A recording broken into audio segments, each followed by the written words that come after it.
അനു ഈ ഷൂ ഒന്ന് വാഷ് ചെയ്ത് തരോ? കയ്യിലെങ്കിൽ പറഞ്ഞാ പോരെ, നമുക്ക് വേറെ ആളുണ്ട്. ഇനി വേറെ പെണ്ണ് സെറ്റായിക്കാണോ?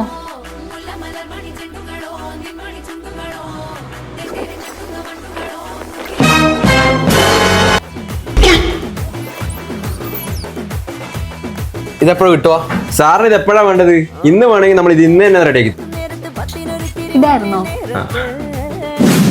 കണ്ണൂരിൽ സ്റ്റീം അയണിങ്ങും ഡ്രൈ ക്ലീനിങ്ങും ഇനി എളുപ്പത്തിൽ. ഹൈടെക് മെഷീൻസ് ഉപയോഗിച്ച് നിങ്ങളുടെ പ്രീമിയം സാരി മുതൽ എല്ലാ ഡ്രസ്സുകളും അടിപൊളിയായി ഡ്രൈ ക്ലീൻ ചെയ്ത് തരും. ഇനിയിപ്പോ വിന്റർ സ്റ്റാർട്ട് ചെയ്യാൻ പോകുന്നത് ബ്ലാങ്കറ്റ്സ് ഒക്കെ നന്നായി വൃത്തിയായി നിങ്ങളെ വീട്ടിൽ കൊണ്ടുതരും. കണ്ണൂരിലെ എവിടെയാണെങ്കിലും പിക്കപ്പ് ആൻഡ് ഡെലിവറി ഫ്രീ ആണ് ട്ടോ. നിങ്ങളെ മംഗലകുപ്പായാലോ സ്റ്റീം അയണും കൂടി ചെയ്ത് പൊതിഞ്ഞ് വീട്ടിലെത്തി തരും. ഏത് തരം കറയായ പോലും റിമൂവ് ചെയ്ത് തരും. ഇനിയിപ്പോ റൂമിലെ അഴുക്ക് പിടിച്ചെടുക്കുന്ന കർട്ടൻസ് ആയാലും ഡയറക്റ്റ് വീട്ടിൽ വന്ന് ക്ലീൻ ചെയ്ത്. ഇവരെ ലൊക്കേഷൻ വരുന്നത് കണ്ണൂർ പുതിയ ബസ് സ്റ്റാൻഡ്, മുണ്ടയാട്, താഴ്ച. 3 ബ്രാഞ്ചുകൾ. നമ്പർ താഴെ കൊടുക്കാം.